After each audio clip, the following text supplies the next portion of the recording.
A question I posed to the nation, wherever you may be watching this video, is this. What is better than one must-win game early on in the season? Two must-win games. That's right, folks. This is a game...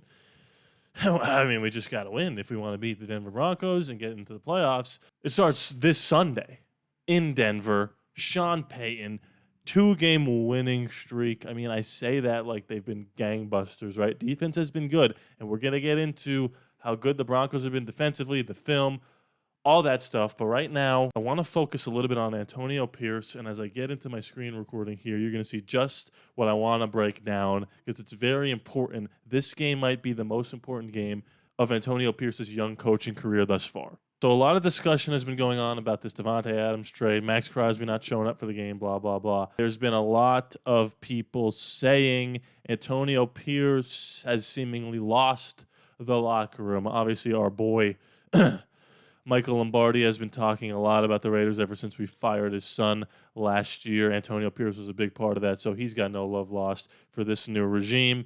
I'm not going to give any credence to what Michael Lombardi said, but somebody did ask Mo Moten on Twitter, do you agree with Lombardi that Antonio Pierce has lost control of the locker room? And if you guys don't know who Mo Moten is, he's my fellow Bleacher Report brother that talks about the Raiders on Bleacher Report. He's an insider for the Raiders. He does a lot of good. Somebody asked him that, and his response was, where is it right here?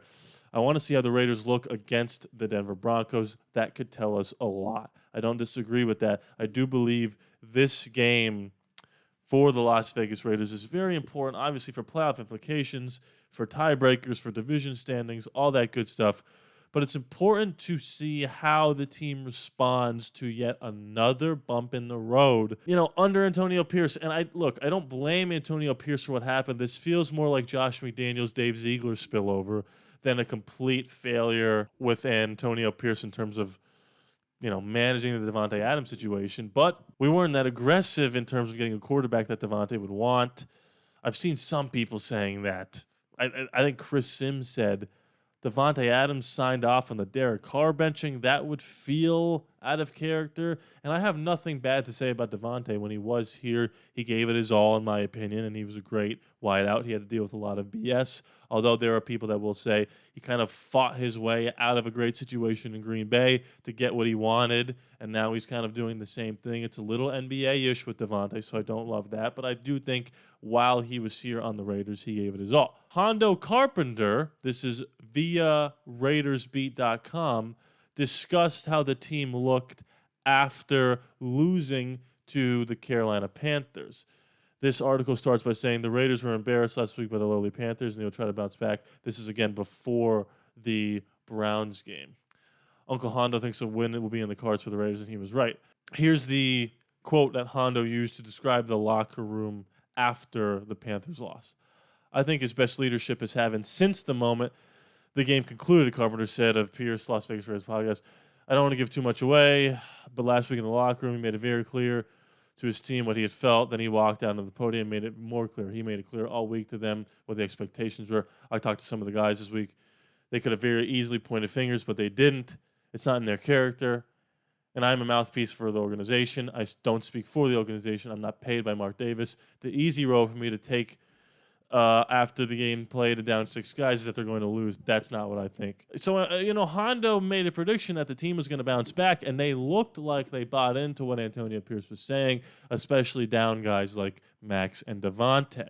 And now if you look at Sports Illustrated, they have an article that came out 16 hours ago. This is a Thursday night that I'm recording this. Antonio Pierce still slowly but surely changing the Raiders culture. Now, before I get into this article right here and my opinion on what I think about Antonio Pierce thus far, I just want to show you guys something here. Over the last 28 days, about 65% of the people that are watching are not yet subscribed. Let's change that. If you're watching this video, why don't you hit that subscription button? We're trying to get to 10,000. And by the way, if you are subscribed, about 13% of you are subscribed and have all notifications turned on for the channel, which means you click that bell to get my video sent directly to you on your phone. But only 8% of you have those subscription notifications turned on and YouTube notifications enabled on your phone. So go ahead and go into those settings and check those out to make sure you have those properly equipped.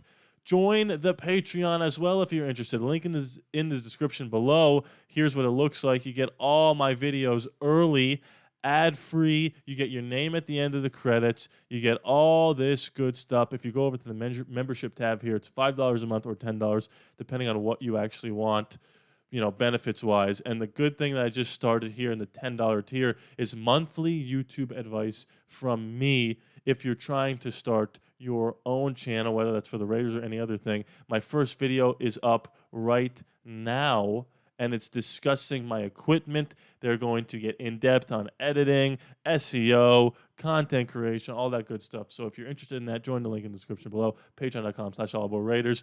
Let's get back into AP and this article about how we are changing the culture slowly but surely. And before I get into this article, I just want to say AP has gone 7-6 in his first 11 games as the coach. That's better than John Gruden was through his first 11 games. That's better than Josh McDaniels definitely was. That's better than Jack Del Rio was, and that's tying Rich Bisaccia. The difference, though, and I've been saying this for a while, between Rich Bisaccia and Antonio Pierce's teams is that there were some games we played where we were just not competitive with Rich Bisaccia. We've had one with AP in the Panthers game, but that's the only one.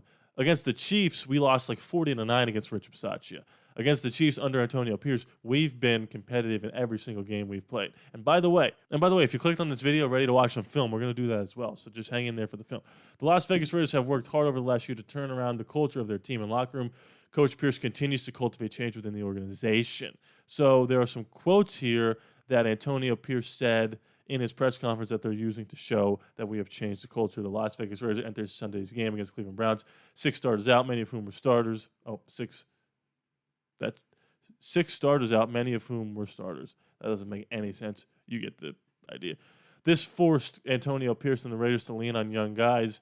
Not only did those players play well against the Browns, but many were influential in the team's win, including Charles Snowden and Isaiah Pola-Mao. Pierce believes it is a testament to how talented the Raiders are and the culture that has been established since last season. Here's the quote.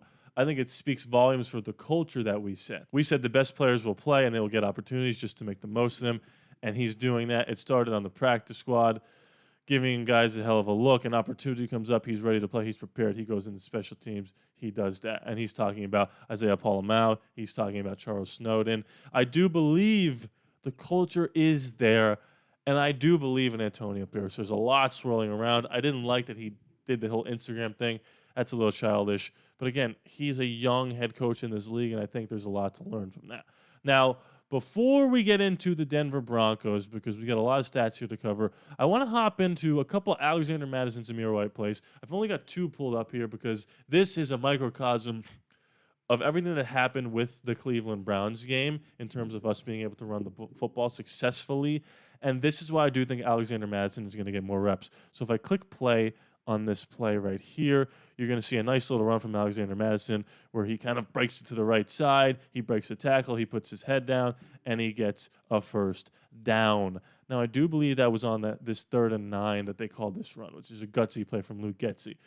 The offensive line does a great job blocking here, but I want to make a point to show that Alexander Madison right here could have just maybe bounced it to the left and got tackled by the defender right here, stuffed it up the middle like Zamir White did, but he showed patience on this play, waited for Brock Bowers to come over here, and waited for the hole to open up to bounce it. And I think that patience is something that Zamir White is lacking. Look at the patience, the stutter step. Did you see the Did you see the little stutter there? Look, he goes 1, 2, 3, gone. Right? There's a patience there. It's like a Le'Veon Bell, like wait for the blockers to develop before he hits the open hole. And that's why I believe Alexander Madison might be the guy going forward. Now, this is a good play by Zeus here, right?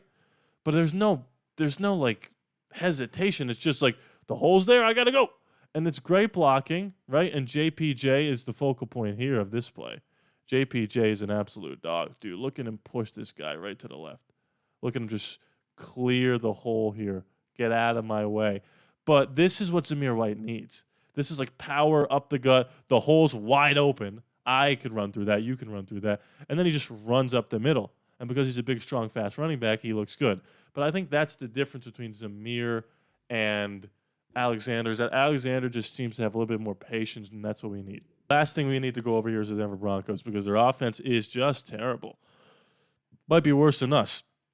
Points per game, 28th. Yards per game, 27th. Points per play, 29th. Yards per play, 29th. Touchdowns a game, 1, 31st in the league. Bad. I mean, we're bad too, but that's bad. But check out the defense that they have here. Opponents' points per game, they're third. Opponents' yards per game, second. Points per play, third. Opponents' yards per play, first. Opponents' third down, third. I mean, this is crazy town. This is better than us. We need to find a way to run the ball. Now, what's interesting about the Denver defense is if you come down here, obviously their defense is pretty good, but opponents' rush yards per game, 4.1. Okay, that's 8th in the league. However, that's something that we could maybe attack there. If we get 4 and 4 and 4, that's what? More than 10. That's 12. We need to be able to run the ball to win this game. And I don't want to just say, oh, it's the Denver Broncos and they only scored 10 points. We're going to bull them over. I just wanted to prove a point that their defense is very good. So what do we need to win this game? We need Gardner Minshew to protect the football, which he really hasn't been doing, and we need to pound the rock. Luke Getsy, you got to find a way to be able to continue the success you had last week. And this is, again, a gut check type game for Coach Antonio Pierce. Can we go into Denver, go to 3-2 before a couple winnable games against the Steelers and the Rams? That's huge for us. This is a game where will Davante Adams be a distraction? Lack thereof of Davante Adams be a distraction? Or can Antonio Pierce coach his way through yet another obstacle to get this thing headed even further into the right ship? I don't think what I just said made any sense just now, but you get the picture. Because, again, we got 2 winnable games against the Steelers and the Rams, but those are games that we could also lose. So maybe if we split those games, win this one, right, we go to 4-3. That's completely manageable as well. And then we got the Kansas City Chiefs. So this is a huge game. This is a game where you got to win if you want to find a way to get this scrappy little team into the playoffs. What say you? Comment below your thoughts. Hit that like button. Give me your predictions of what the Raiders game is going to look like. What's the final score? Do we win? Do we lose? Join the Discord. Link is in the description below. It is free. It's a big group chat. We're all talking about stuff. Join that Patreon. Like I said, patreon.com/ALLaBorde Raiders. And please be sure to subscribe. It is free after all, no charge to you. I love you guys. And I'll see you next time.